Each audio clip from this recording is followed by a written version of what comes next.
Hello students, നമ്മൾ കഴിഞ്ഞ ക്ലാസ്സിൽ വൈറ്റൽ സയൻസിൻ്റെ ഒരു ഇൻട്രൊഡക്ഷൻ ക്ലാസ് ആയിരുന്നു കണ്ടിട്ടുണ്ടായിരുന്നത്. ഇത് നമ്മൾ vital signs how to perform, അതായത് എങ്ങനെയാണ് നമ്മൾ വൈറ്റൽ സയൻസ് ചെക്ക് ചെയ്യേണ്ടത് എന്നാണ് ഇന്നത്തെ ക്ലാസ്സിൽ നോക്കാൻ പോകുന്നത്. ഓക്കെ, അപ്പോൾ ഫസ്റ്റ് ഓഫ് ഓൾ എന്താണ് vital science? Vital science are the measurements of the bodies most basic functions. അതായത് നമ്മുടെ ബോഡിയുടെ മോസ്റ്റ് ബേസിക് ഫങ്ഷൻസിൻ്റെ മെഷർമെൻ്റ് ആണ് വൈറ്റൽ സയൻസിലൂടെ നമ്മൾ ചെയ്യുന്നത്. ഇതെന്തിനാണ് യൂസ് ചെയ്യുന്നത്? ടു അസസ് ഹെൽത്ത് സ്റ്റാറ്റസ്, ഒരു പേഷ്യൻ്റെ ഹെൽത്ത് സ്റ്റാറ്റസ് അസസ് ചെയ്യാനും അതേപോലെ തന്നെ അബ്നോർമാലിറ്റീസ് എന്തെങ്കിലും ഉണ്ടെങ്കിൽ ഐഡൻറ്റിഫൈ ചെയ്യാനുമാണ് നമ്മുടെ വൈറ്റൽ സയൻസ് നമ്മൾ മെഷർ ചെയ്യുന്നത്. ഓക്കെ, 4 മെയിൻ വൈറ്റൽ സയൻസ് എന്ന് പറയുന്നത് temperature, pulse, respiration and blood പ്രഷറാണ്.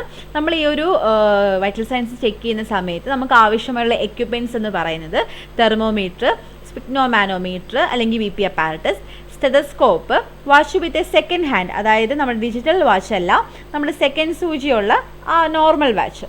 Okay, അതേപോലെ തന്നെ റെക്കോർഡിംഗ് ഷീറ്റ് അല്ലെങ്കിൽ ചാർട്ട്, ഒരു ഹാൻഡ് സാനിറ്റൈസർ. ഇത്രയുമാണ് നമ്മുടെ കയ്യിൽ ആവശ്യമായിട്ടുള്ള എക്യുപ്മെൻറ്റ്സ് എന്ന് പറയുന്നത്.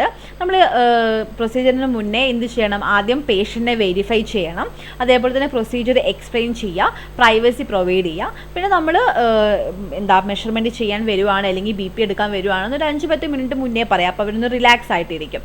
ഓക്കെ, അതേപോലെ തന്നെ പേഷ്യൻ്റ് ഇപ്പോൾ എക്സസൈസ് ചെയ്ത് വന്നതിന് ശേഷം അല്ലെങ്കിൽ ബാത്തിങ് കഴിഞ്ഞതിന് വന്നതിന് ശേഷമോ സ്മോക്കിങ്ങോ അല്ലെങ്കിൽ ഹോട്ട് ആൻഡ് കോൾഡ് ഡ്രിങ്ക്സ് കുടിച്ചതിന് ശേഷമോ ഇമോഷണൽ സ്ട്രെസ് ഇരിക്കുമ്പോൾ ഒരിക്കലും നമ്മൾ എന്ത് ചെയ്യരുത്? വൈറ്റൽ സയൻസ് ചെക്ക് ചെയ്യരുത്.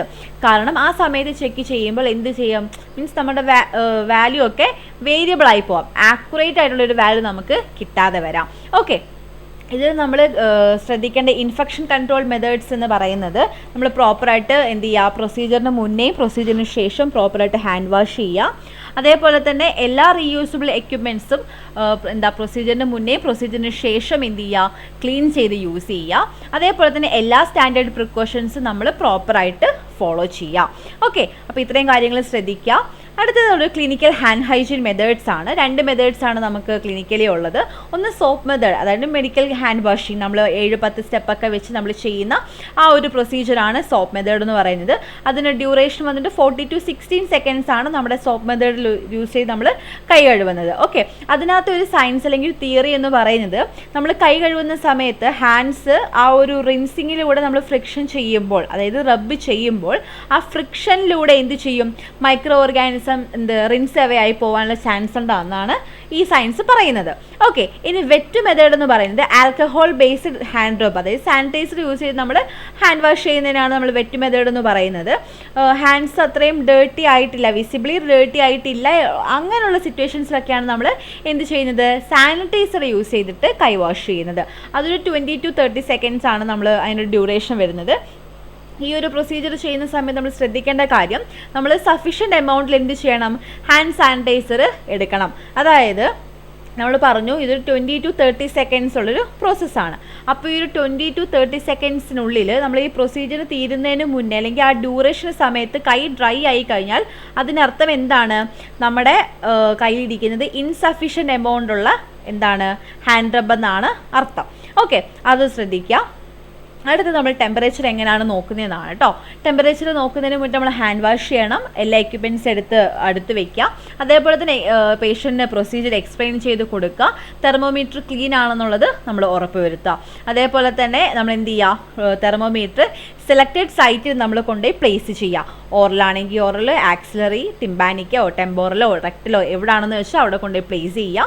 സിഗ്നൽസിന് വേണ്ടി വെയിറ്റ് ചെയ്യുക. അതായത് ഇപ്പോൾ നമുക്കറിയാം ഡിജിറ്റൽ തെർമോമീറ്റർ ആണ് നമ്മൾ എല്ലായിടത്തും യൂസ് ചെയ്യുന്നത്. അതൊരു ബീപ്പ് സൗണ്ട് കേൾക്കും, ആ ബീപ്പ് സൗണ്ട് വരെ നമ്മൾ എന്ത് ചെയ്യുക? വെയിറ്റ് ചെയ്യുക. കെയർഫുള്ളായിട്ട് റിമൂവ് ചെയ്ത് കളയുക. എന്നിട്ട് എന്ത് ചെയ്യുക? ടെമ്പറേച്ചർ നോട്ട് ചെയ്ത് വെക്കുക, ഡോക്യുമെൻറ്റ് ചെയ്യുക, ഡിവൈസ് ക്ലീൻ ചെയ്യുക, അത് മറക്കരുത്. ഓക്കെ, ഇപ്പോൾ നമ്മുടെ നോർമൽ റേഞ്ച് ടെമ്പറേച്ചർ എന്ന് പറയുന്നത് ഇപ്പോൾ ഓറൽ ആണെന്നുണ്ടെന്നുണ്ടെങ്കിൽ 36.5 to 37.5 ഡിഗ്രി സെൽഷ്യസ് ആണ്. ആക്സിലറി ആണെന്നുണ്ടെങ്കിൽ 36 to 37 ഡിഗ്രി സെൽഷ്യസ് ആണ്. റെക്ടൽ ആണെന്നുണ്ടെങ്കിൽ 37 to 38 ഡിഗ്രി സെൽഷ്യസ് ആണ്. ഓരോ സൈഡിലും ഓരോ രീതിയിലുള്ള നോർമൽ റേഞ്ചസ് ആണ്, അതൊന്ന് ഓർത്ത് വെച്ചിരിക്കുക. ഓക്കെ, അടുത്ത നമ്മൾ നോക്കുന്നത് തെർമോമീറ്റർ കെയർ, അല്ലെങ്കിൽ തെർമോമീറ്റർ ക്ലീൻ ചെയ്യണമെന്ന് നമ്മൾ പറഞ്ഞു. ആ ഒരു ക്ലീനിങ് മെത്തേഡാണ് നമ്മൾ നോക്കുന്നത്. അവിടുത്തെ ആ ഒരു തെർമോമീറ്റർ ക്ലീൻ ചെയ്യുന്ന മെത്തേഡിനെയാണ് സ്റ്റാമ്പ് ക്ലീനിങ് മെത്തേഡ് എന്ന് പറയുന്നത്. ഓക്കെ, ഒരു ഗോൾഡ് സ്റ്റാൻഡേർഡ് റൂൾ ഉണ്ട്. അതായത് സ്റ്റാൻഡേർഡ് റൂളാണ്, നോട്ട് ഫോർ ഓൺലി തെർമോമീറ്റേഴ്സ്. എല്ലാ ക്ലീനിങ് മെത്തേഡ്സിലും നമ്മൾ യൂസ് ചെയ്യേണ്ട അല്ലെങ്കിൽ ഫോളോ ചെയ്യേണ്ട ഒരു മെത്തേഡാണ് എന്താ, എക്യുപ്മെൻറ്റ് അല്ലെങ്കിൽ നമ്മൾ ക്ലീൻ ചെയ്യേണ്ടത് from the least contaminated to the most contaminated. Okay, എവിടാണോ ഡേർട്ടി ഏരിയ കുറവ് അവിടെ നിന്നും ഏറ്റവും ഡേർട്ടി ഏരിയ കൂടുതലായിട്ടുള്ള സ്ഥലത്തേക്ക് വേണം നമ്മൾ എന്ത് ചെയ്യാൻ, ക്ലീൻ ചെയ്യാൻ. ഓക്കെ, ആ ഒരു മൈക്രോ ഓർഗാനിസിനെ കണ്ടാമിനേഷൻ കുറയ്ക്കാൻ വേണ്ടിയിട്ടാണ് ഈ ഒരു മെത്തേഡ് നമ്മൾ യൂസ് ചെയ്യുന്നത്. ഇപ്പം നമ്മൾ തെർമോമീറ്റർ ക്ലീൻ ചെയ്യുന്ന സമയത്ത് നമ്മൾ തെർമോമീറ്റർ എടുക്കുക, അത് എന്തായാലും ഒരു ബോക്സിനകത്തായിരിക്കും അല്ലേ. അപ്പോൾ ബോക്സിനകത്ത് നമ്മൾ തുറന്നിട്ട് ആദ്യം നമ്മുടെ കയ്യിൽ ടച്ച് വരുന്നത് എന്താണ്, ആ ഒരു ഡിസ്പ്ലേ ഏരിയ, അതായത് നമ്മൾ റീഡിങ് വായിക്കത്തില്ലേ, ആ ഒരു ഏരിയ ആണ് നമ്മുടെ കയ്യിൽ ടച്ച് വരുന്നത് അല്ലേ. ബാക്കി നമ്മൾ പേഷ്യൻറ്റുമായിട്ട് കോണ്ടാക്ട് വരുന്ന ഏരിയ ഇപ്പോഴും എന്താണ്, ആ ബോക്സിനകത്താണ്. അതുകൊണ്ട് നമ്മുടെ കയ്യിൽ ടച്ച് വരുന്ന ആ ഒരു സ്റ്റെം ഏരിയ ആണ് ഇപ്പം ഡേർട്ടി ആയിട്ടുള്ളത്. അപ്പോൾ എന്ത് ചെയ്യണം, നമ്മൾ ബൾബിൽ നിന്നും സ്റ്റെമ്മിലേക്ക് നമ്മൾ എന്ത് ചെയ്യണം, ക്ലീൻ ചെയ്യണം. ഇനി ഇത് കഴിഞ്ഞ പ്രൊസീജിയറിന് ശേഷം ഏറ്റവും കൂടുതൽ ഡേർട്ടി ഏരിയ എന്ന് പറയുന്നത് ആ ബൾബ് ഏരിയ ആണ്, അതായത് പേഷ്യൻറ്റുമായിട്ട് കോണ്ടാക്ട് വരുന്ന ഏരിയ. അപ്പോൾ നമ്മൾ എന്ത് ചെയ്യണം, സ്റ്റെമ്മിൽ നിന്നും, അതായത് ഡിസ്പ്ലേ, നമുക്ക് ആ റീഡിങ് കാണിക്കുന്ന ഡിസ്പ്ലേ സൈറ്റിൽ നിന്നും ബൾബിലേക്ക് വേണം നമ്മൾ എന്ത് ചെയ്യാൻ, ക്ലീൻ ചെയ്യാൻ. ഓക്കെ, അതൊന്ന് ഓർത്ത് വെച്ചിരിക്കുക. ആൽക്കഹോൾ സ്വാബ് വെച്ചിട്ട് വേണം നമ്മൾ തെർമോമീറ്റർ ക്ലീൻ ചെയ്യാൻ. ഒരിക്കലും നമ്മൾ ഡിജിറ്റൽ തെർമോമീറ്റർ ഒരിക്കലും വാട്ടറിൽ ഇമേഴ്സ്, അതായത് കുതിർത്തൊന്നും വെക്കരുത്, ഡിപ്പൊന്നും ചെയ്ത് വെക്കരുത്, ജസ്റ്റ് ഒന്ന് വൈപ്പ് ചെയ്ത് പോവുക. ഓക്കെ, ഇനി ടിംപാനിക്കിലാണ് നമ്മൾ ടിംപാനിക് തെർമോമീറ്റർ ആണ് യൂസ് ചെയ്യുന്നുണ്ടെന്നുണ്ടെങ്കിൽ നമ്മൾ ചെവിയിലേക്ക് ഇൻസേർട്ട് ചെയ്യുന്ന സമയത്ത് ഒരു ഡിസ്പോസിബിൾ ആയിട്ടുള്ള കവർ നമ്മൾ യൂസ് ചെയ്യും, ഒരു പ്രോപ്പ് കവർ യൂസ് ചെയ്യും. ആ കവർ പ്രോപ്പറായിട്ട് റിമൂവ് ചെയ്ത് കളയുക. അതേപോലെ തന്നെ ഡിവൈസ് എങ്ങനെയാണോ അതിൻ്റെ ഇൻസ്ട്രക്ഷൻസ് ഉള്ളതുപോലെ നമ്മൾ എന്ത് ചെയ്യുക, ക്ലീൻ ചെയ്യുക. ഓക്കെ, അടുത്തത് പൾസ് നോക്കുന്നതാണ്. നമുക്കറിയാം പൾസ് നോക്കുമ്പോൾ നമ്മൾ ആദ്യം റേഡിയൽ ആർട്ടറി ലൊക്കേറ്റ് ചെയ്യാം. അതായത് നമ്മുടെ തമ്പിന് നേരെ താഴെ, നമ്മുടെ തള്ളവിരലിന് നേരെ താഴെ വരുന്ന സൈറ്റാണ് റേഡിയൽ ആർട്ടറി എന്ന് പറയുന്നത്. നമ്മുടെ ഇൻഡെക്സ്, മിഡിൽ, റിംഗ് ഫിംഗേഴ്സ്, നമ്മുടെ ചൂണ്ടുവിരലും നമ്മുടെ മിഡിൽ ഫിംഗറും നമ്മുടെ മോതിരിടുന്ന വിരലും, ഈ 3 വിരലിൻ്റെയും പാഡ്, അതായത് നമ്മുടെ ഈ ഫസ്റ്റ് നമ്മൾ ഈ നഖം വളരുന്ന ഒരു സൈഡില്ലേ, അതിൻ്റെ ആ ഒരു പാഡ് വെച്ചിട്ട് വേണം നമ്മൾ എന്ത് ചെയ്യാൻ, പൾസ് അസസ് ചെയ്യാൻ. ഒരിക്കലും നമ്മൾ തമ്പ് യൂസ് ചെയ്യരുത്. തമ്പ് യൂസ് ചെയ്യരുതെന്ന് പറയാൻ കാരണം അതിന് അതിൻ്റേതായ പൾസായിരിക്കും, അതായത് നമ്മുടെ പൾസായിരിക്കും നമ്മൾ ഫീൽ ചെയ്യുന്നുണ്ടാവുക. അതായത് നമ്മൾ തമ്പ് യൂസ് ചെയ്ത് ഒരു പൾസ് ചെക്ക് ചെയ്താൽ നമ്മുടെ പൾസ് തന്നെ ആയിരിക്കും നമ്മൾ ഫീൽ ചെയ്യുന്നുണ്ടാവുക. അതുകൊണ്ടാണ് തമ്പ് യൂസ് ചെയ്യരുതെന്ന് പറയുന്നത്. പൾസ് അസസ് ചെയ്യുന്ന ടൈമിംഗ് എന്ന് പറയുന്നത് റെഗുലർ റിതം ഒക്കെ ആണെന്നുണ്ടെങ്കിൽ നമ്മൾ എന്ത് ചെയ്യുക, 30 സെക്കൻഡ്സ് എന്ത് ചെയ്യുക, കൗണ്ട് ചെയ്യുക. അതിന് ഡബിൾ ആക്കിയിട്ട് നമ്മൾ എന്ത് ചെയ്യുക, ഡോക്യുമെൻറ്റ് ചെയ്യുക. ഓക്കെ, ഇനി എല്ലാ റിതം ഇറഗുലർ ആണെന്നുണ്ടെങ്കിൽ, ഏതെങ്കിലും രീതിയിൽ റിതം ഇറഗുലർ ആണെന്നുണ്ടെങ്കിൽ എന്ത് ചെയ്യുക, ഫുൾ 16 സെക്കൻഡ്സ്, അതായത് 1 മിനിറ്റ് ഫുള്ള് നമ്മൾ എന്ത് ചെയ്യുക, കൗണ്ട് ചെയ്യുക. നമ്മൾ റേറ്റും അതേപോലെ തന്നെ റെഗുലർ ആണോ ഇറഗുലർ ആണോ, വീക്ക് ആയിട്ടുള്ള സൗണ്ട് ആണോ, അതായത് ഭയങ്കര സ്ട്രെങ്ത് ആയിട്ടുള്ള വോളിയം ആണോ എന്നുള്ളതൊക്കെ നമ്മൾ നോക്കുക. ഇനി നമ്മൾ റെസ്പിറേഷൻ അസസ്മെൻ്റ് ആണ്. റെസ്പിറേഷൻ അസസ്മെൻ്റ് സമയത്ത് നമ്മൾ പറഞ്ഞിട്ടുണ്ടായിരുന്നു, നമ്മൾ ചെസ്റ്റ് മൂവ്മെൻറ്റോ അല്ലെങ്കിൽ അബ്ഡോമൻ്റെ മൂവ്മെൻറ്റോ വെച്ചിട്ടാണ് എന്ത് ചെയ്യുന്നത്, റെസ്പിറേഷൻ അസസ് നമ്മൾ ചെയ്യുന്നത്. ഇപ്പോൾ നമ്മൾ പൾസൈറ്റിൽ പൾസ് കൗണ്ട് ചെയ്യുന്ന സമയത്ത് എന്ത് ചെയ്യും, പൾസൈറ്റ് നമ്മൾ കൈ വയ്ക്കും. അപ്പോൾ ആ കൈ നമ്മൾ എന്ത് ചെയ്യുക, ഒരിക്കലും നമ്മൾ റെസ്പിറേഷൻ അസസ്മെൻറ്റ് സമയത്ത് ഒരിക്കലും പേഷ്യൻറ്റിനോട് പറയരുത് നമ്മൾ റെസ്പിറേഷൻ അല്ലെങ്കിൽ നിങ്ങളുടെ ബ്രെത്തിൻ്റെ കൗണ്ട് നോക്കാൻ പോകുവാണെന്ന് പറയരുത്. കാരണം പേഷ്യൻസ് കോൺഷ്യസ് ആവും. അപ്പോൾ കോൺഷ്യസ് ആകുമ്പം എന്ത് ചെയ്യാത്തില്ല, നമുക്ക് ആക്യുറേറ്റ് ആയിട്ടുള്ള വാല്യൂ നമുക്ക് കിട്ടത്തില്ല. ഓക്കെ, അതുകൊണ്ട് എന്ത് ചെയ്യുക, അവരോട് പറയാതിരിക്കുക. അവർ നമ്മൾ പൾസ് കൗണ്ട് ചെയ്യുന്ന സമയത്ത് തന്നെ ഒരു 1 മിനിറ്റ് കൂടെ കൈ അവിടെ തന്നെ വെക്കുക. ജസ്റ്റ് ചെസ്റ്റ് മൂവ്മെൻറ്റോ അല്ലെങ്കിൽ അബ്ഡോമൻ മൂവ്മെൻറ്റ്സോ എന്താണെന്ന് വെച്ചുള്ളത് നമ്മൾ കൗണ്ട് ചെയ്യാം. ഓക്കെ, അങ്ങനെയാണ് നമ്മൾ റെസ്പിറേഷൻ കൗണ്ട് ചെയ്യേണ്ടത്. ഇതും റിതം ഇറഗുലർ ആണെന്നുണ്ടെങ്കിൽ നമ്മൾ 30 സെക്കൻഡ്സ് കൗണ്ട് ചെയ്യുക, അതിന് ഡബിൾ കണക്കാക്കുക. ഇനി റിതം ഇറഗുലർ ആണെന്നുണ്ടെങ്കിൽ നമ്മൾ എന്ത് ചെയ്യുക, ഫുൾ 1 മിനിറ്റ് കൗണ്ട് ചെയ്യുക. ഇതും നമ്മൾ എന്ത് ചെയ്യണം, നമ്മൾ കൗണ്ടും അതേപോലെ തന്നെ ഇറഗുലർ ആണോ റിതമൊക്കെ എന്നൊക്കെ നമ്മൾ ശ്രദ്ധിക്കണം. ഓക്കെ, അടുത്തത് ബ്ലഡ് പ്രഷർ എങ്ങനെയാണ് അസസ് ചെയ്യുക. ബ്ലഡ് പ്രഷർ അസസ് ചെയ്യുന്നത് കഫ് ആപ്ലിക്കേഷൻ സെറ്റപ്പാണ് ഫസ്റ്റ് നമ്മൾ നോക്കുന്നത്. ഫസ്റ്റ് ഓഫ് ഓൾ നമ്മൾ പേഷ്യൻറ്റിനെ റിലാക്സ് ആക്കി വെക്കുക, കംഫർട്ടബിളായിട്ട് ഇരുത്തുക. നമ്മുടെ ആംസ് എന്ത് ചെയ്യുക, ഹാർട്ട് ലെവലിൽ വേണം നമ്മൾ വെക്കാൻ. Okay, correct cuff size use ചെയ്യുക, എന്നിട്ട് റാപ്പ് ചെയ്യുക. എന്നിട്ട് എന്ത് ചെയ്യുക, ബ്രേക്കിയൽ ആർട്ടറി ഒരിക്കലും കവേർഡ് ആവുന്ന രീതിയിൽ, അതായത് നമ്മുടെ ഈ എൽബോയുടെ അവിടെയുള്ളതാണ് ബ്രേക്കിയൽ ആർട്ടറി, അവിടെ ഒരിക്കലും കവർ ആവുന്ന രീതിയിൽ നമ്മൾ എന്ത് ചെയ്യരുത്, കഫ് കെട്ടരുത്. ആ ബ്രേക്കിയൽ ആർട്ടറിയിലാണ് നമ്മൾ സ്റ്റെതസ്കോപ്പ് വെക്കേണ്ടത്. അതുകൊണ്ട് കുറച്ച് മേലെ ഒരു 2 to 2.5 സെൻറ്റിമീറ്റർ മേളിലായിട്ട് വേണം നമ്മൾ എന്ത് ചെയ്യാൻ, കഫ് റാപ്പ് ചെയ്യാൻ. നമ്മൾ സ്റ്റെതസ്കോപ്പ് എന്ത് ചെയ്യുക, സ്റ്റെതസ്കോപ്പത്തിൻ്റെ ഡയഫ്രം നമ്മൾ ഈ ബ്രേക്കിയൽ ആർട്ടറിയിൽ കൊണ്ടുവന്ന് പ്ലേസ് ചെയ്യുക. ഒരു നമ്മൾ നോർമൽ, അതായത് ഒരു എക്സ്പെക്റ്റഡ് സിസ്റ്റോളിക് പ്രഷർ ഉണ്ടല്ലോ, സിസ്റ്റോളിക് പ്രഷർ 120, ഇപ്പോൾ ഒരു 120 ആയിരിക്കത്തില്ലല്ലോ പേഷ്യൻറ്റ് കിട്ടുക. അപ്പോൾ ഒരു 150 ഒക്കെ നമ്മൾ എക്സ്പെക്റ്റ് ചെയ്യുന്നുണ്ടെന്നുണ്ടെങ്കിൽ അതിൽ നിന്നും ഒരു 20 to 30 മിനിറ്റ് അല്ലെങ്കിൽ 20 to 30 mmHg എന്ത് ചെയ്യുക, നമ്മൾ ഇൻഫ്ലേറ്റ് ചെയ്യുക. ഓക്കെ, അതായത് ഒരു 150, 170, 180 ഒക്കെ നമ്മൾ എന്ത് ചെയ്യുക, നമ്മൾ ഇൻഫ്ലേറ്റ് ചെയ്യുക, കഫ് ഇൻഫ്ലേറ്റ് ചെയ്യുക. അത് കഴിഞ്ഞിട്ട് എന്ത് ചെയ്യുക, ഒരു നമ്മളൊരു ചെറിയൊരു 2 to 3 mmHg per സെക്കൻഡിലൊക്കെ ഒരു പതുക്കെ ഭയങ്കര സ്ലോ ആയിട്ട് നമ്മൾ എന്ത് ചെയ്യുക, ജസ്റ്റ് ഒന്ന് എയർ റിലീസ് ചെയ്തുകൊണ്ടിരിക്കുക. ഭയങ്കര സ്ലോ ആയിട്ടായിരിക്കണം. നമ്മൾ ഒറ്റയടിക്ക് റിലീസ് ആയി കഴിഞ്ഞാൽ നമുക്കൊന്നും കേൾക്കുന്നുണ്ടാവില്ല. ഓക്കെ, അങ്ങനെ പതുക്കെ നമ്മൾ എയർ റിലീസ് ചെയ്യുക. ഫസ്റ്റ് നമുക്കൊരു 140, 120 ഒക്കെ ആകുമ്പോഴത്തേക്ക് നമുക്ക് എന്ത് ചെയ്യും, ഒരു സൗണ്ട് കേൾക്കും. ഓക്കെ, ആ സൗണ്ടാണ് നമ്മുടെ സിസ്റ്റോളിക് പ്രഷർ. ഏത് വാല്യൂ എത്തുമ്പോഴാണോ നമുക്ക് ഫസ്റ്റ് സൗണ്ട് കേൾക്കുന്നത് അതാണ് നമ്മുടെ സിസ്റ്റോളിക് പ്രഷർ. ഇനി അത് കഴിഞ്ഞിട്ട് കുറച്ച് ഇങ്ങോട്ട് താഴോട്ട് നമ്മളൊരു 80, 50 അല്ലെങ്കിൽ ഒരു 80, 70, 60 ഒക്കെ ആകുമ്പോഴത്തേക്കും നമുക്ക് എന്ത് ചെയ്യും, നമ്മൾ ഈ സൗണ്ട് കേട്ടോണ്ടിരിക്കുന്ന ആ ഹാർട്ട് ബീറ്റ് നമുക്ക് കേൾക്കാണ്ടാവും. ഡിസപ്പിയർ ആവുന്നത് ഏത് പോയിന്റ് വെച്ചിട്ടാണോ ആ പോയിന്റാണ് നമ്മുടെ സെക്കൻഡ് സൗണ്ട്, അതായത് ഡയസ്റ്റോളിക് പ്രഷർ എന്ന് പറയുന്നത്.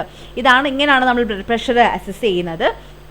ഇനി പോസ്റ്റ് കെയർ എക്യുപ്മെൻറ്റ്, അതായത് നമ്മൾ എക്യുപ്മെൻറ്റ് പോസ്റ്റ് കെയർ ആണ് നോക്കുന്നത്. സ്റ്റെതസ്കോപ്പ് ആണെന്നുണ്ടെങ്കിൽ നമ്മൾ പ്രൊസീജിയറിന് ശേഷം ഇയർ പീസ്, അതായത് നമ്മൾ ചെവിയിലേക്ക് വെക്കുന്ന ഇയർ പീസും അതേപോലെ തന്നെ ഡയഫ്രം, നമ്മൾ പേഷ്യൻറ്റിൽ വെക്കുന്ന ഡയഫ്രം ഇല്ലേ, അതും കൂടെ നമ്മൾ എന്ത് ചെയ്യുക, ആൽക്കഹോൾ സ്വാബ് വെച്ചിട്ട് ക്ലീൻ ചെയ്യുക. എന്നിട്ട് കുറച്ച് കഴിഞ്ഞിട്ട് ഡ്രൈ ചെയ്യാൻ വെക്കുക. അത് കഴിഞ്ഞിട്ട് നമ്മൾ എവിടെയാണോ സ്റ്റോർ ചെയ്ത് വെക്കുന്നത് അവിടെ സ്റ്റോർ ചെയ്ത് വെക്കുക. കഫ് ആണെന്നുണ്ടെന്നുണ്ടെങ്കിൽ നമ്മൾ എന്ത് ചെയ്യുക, ഡിസിൻഫെക്റ്റൻ്റ് വൈപ്പ്, അതായത് വെറ്റ് വൈപ്സ് കൂട്ടിയിട്ട് നമ്മൾ എന്ത് ചെയ്യുക, വൈപ്പ് ചെയ്യുക. ഓക്കെ, ഇനി വാഷിംഗ് ടൈമറൊക്കെ ആണെന്നുണ്ടെങ്കിൽ ക്ലീൻ ആയിട്ട് ഡ്രൈ ആയിട്ട് വെക്കുക. ഓക്കെ, ഇനി ക്ലിനിക്കൽ ഡോക്യുമെൻറ്റേഷനാണ്. അതിൽ നമുക്കൊരു സോപ്പ് മെത്തേഡ് നമുക്ക് യൂസ് ചെയ്യാം. അതായത് നമ്മൾ എപ്പോഴും റെക്കോർഡ് ചെയ്യുന്ന സമയത്ത് ഡേറ്റും ടൈമും വാല്യൂസും ഏത് സൈറ്റാണോ യൂസ് ചെയ്തതും പിന്നെ അബ്നോർമൽ ഫൈൻഡിങ്സ് എന്തെങ്കിലും ഉണ്ടെങ്കിൽ അതും, അതേപോലെ തന്നെ നമ്മുടെ സിഗ്നേച്ചറോ ഇനിഷ്യൽസോ അതെന്താണോ ഹോസ്പിറ്റൽ പോളിസി അത് വെച്ച് നമ്മൾ എന്ത് ചെയ്യണം, ഇത്രയും സാധനങ്ങൾ നമ്മൾ ഡോക്യുമെൻ്റ് ചെയ്യുമ്പോൾ അതിനകത്ത് ഉണ്ടായിരിക്കണം. ഇതിൽ സോപ്പ് ഫോർമാറ്റ് കൊണ്ട് ഉദ്ദേശിക്കുന്നത് അതിൽ എസ് എന്ന് പറയുന്നത് സബ്ജക്റ്റീവാണ്. അതായത് എന്താണ് പേഷ്യൻ്റ് നിങ്ങളോട് പറഞ്ഞത്. പേഷ്യൻ്റ് ഇപ്പോൾ എന്തെങ്കിലും കംപ്ലയിൻറ്റ് പറയാം, എനിക്കിപ്പോൾ ത്രോട്ട് പെയിൻ ഉണ്ട്, അല്ലെങ്കിൽ എനിക്കിപ്പോൾ ചുമയുണ്ട്, അല്ലെങ്കിൽ എനിക്ക് ഭയങ്കര ഹെഡേക്ക് ആണ്, എന്താണോ പേഷ്യൻ്റ് ഫീലിങ്സ് പറഞ്ഞത് അത് നമ്മൾ മെൻഷൻ ചെയ്യാം. അത് കഴിഞ്ഞിട്ട് ഒബ്ജക്റ്റീവ്, അതായത് നമ്മൾ എന്താണോ ഒബ്സർവ് ചെയ്തത്. ഇപ്പോൾ ടെമ്പറേച്ചറിൻ്റെ വാല്യൂ ആയിരിക്കും, അല്ലെങ്കിൽ ബ്ലീഡിങ് ഉണ്ടെന്നായിരിക്കും, അല്ലെങ്കിൽ സ്വെല്ലിംഗ് ഉണ്ടെന്നായിരിക്കും. എന്താണോ ആസ് എ നേഴ്സ് നമ്മൾ പേഷ്യൻറ്റിൽ ഒബ്സർവ് ചെയ്തത് അതെന്ത് ചെയ്യുക, ഒബ്ജക്റ്റീവ് ഡാറ്റയായിട്ട് അടുത്തത് എഴുതുക. പിന്നെന്താ, അസസ്മെൻറ്റ്, അതായത് നഴ്സിംഗ് ഡയഗ്നോസിസ് നമ്മൾ എഴുതുക. ഇപ്പോൾ പേഷ്യൻ്റ് ഫീവർ പേഷ്യൻ്റ് ആണെന്നുണ്ടെങ്കിൽ ഹൈപ്പർ തെർമിയ റിലേറ്റഡ് ടു, അതായത് അതിൻ്റെ കോസ് ആണ് നമ്മൾ അവിടെ എഴുതാൻ പോകുന്നത്. റിലേറ്റഡ് ടു മീൻസ് അതിൻ്റെ കോസ് ആണ്. എന്തുകൊണ്ടായിരിക്കും, എന്തെങ്കിലും വൈറൽ ഇൻഫെക്ഷൻ ഉള്ളത് കൊണ്ടായിരിക്കും ഈ ഹൈപ്പർ തെർമിയ വന്നത്. Hyperthermia related to underlying viral infection, അങ്ങനെ നമ്മളൊരു അസസ്മെൻറ്റ് എഴുതുക.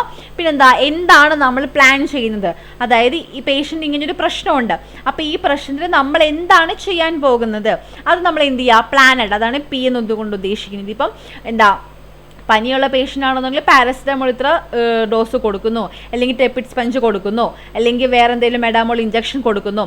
ലൈക്ക് നമ്മൾ എന്താണോ പ്ലാൻ ചെയ്യുന്നത് അത് എഴുതുക. ഓക്കെ, ഇതാണ് നമ്മുടെ ക്ലിനിക്കൽ ഡോക്യുമെൻറ്റേഷനുള്ള സോപ്പ് മെത്തേഡ്. ഇനി റെഡ് ഫ്ലാഗ്സ് അല്ലെങ്കിൽ അബ്നോർമൽ ഫൈൻഡിങ്സ്, നമ്മൾ ശ്രദ്ധിക്കേണ്ട അബ്നോർമൽ ഫൈൻഡിങ്സ് എന്ന് പറയുന്നത് ടെമ്പറേച്ചർ 38 ഡിഗ്രി സെൽഷ്യസിന് മുകളിലാണെന്നുണ്ടെങ്കിൽ ഏറ്റവും കൂടുതൽ ശ്രദ്ധിക്കുക. 35 ഡിഗ്രി സെൽഷ്യസിന് താഴെയാണെന്നുണ്ടെങ്കിൽ നമ്മൾ എന്ത് ചെയ്യുക, ശ്രദ്ധിക്കുക. പൾസ് 60 താഴെയാണെന്നുണ്ടെങ്കിൽ ബ്രാഡിക്കാർഡിയ എന്നാണ് പറയുക. അതുപോലെ തന്നെ 100 മേലിലാണെന്നുണ്ടെങ്കിൽ ടക്കിക്കാർഡിയ എന്ന് പറയും. ഈ രണ്ട് സിറ്റുവേഷൻ നമ്മൾ എന്ത് ചെയ്യണം, പെട്ടെന്ന് തന്നെ ഫിസിഷ്യനോട് റിപ്പോർട്ട് ചെയ്യേണ്ടതാണ്. റെസ്പിറേഷനും 12 താഴെ വരുമ്പോഴും അതേപോലെ തന്നെ 20 മുകളിൽ പോകുമ്പോഴും നമ്മൾ എന്ത് ചെയ്യുക, എത്രയും പെട്ടെന്ന് എന്ത് ചെയ്യണം, റിപ്പോർട്ട് ചെയ്യണം.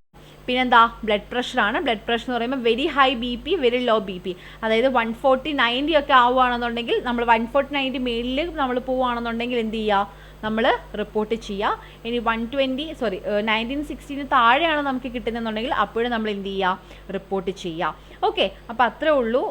പിന്നെ ഇത് ചെക്ക് ലിസ്റ്റാണ്, നമ്മൾ നേരത്തെ പറഞ്ഞ ഹാൻഡ് ഹൈജീനും അതൊക്കെ നമ്മൾ നോക്കുന്ന കാര്യങ്ങളൊക്കെ തന്നെ ഉള്ളൂ. അപ്പോൾ ഇത്രേ ഉള്ളൂ. നമുക്ക് ക്ലാസ് മനസ്സിലായെന്ന് വിചാരിക്കുന്നു. Thank you.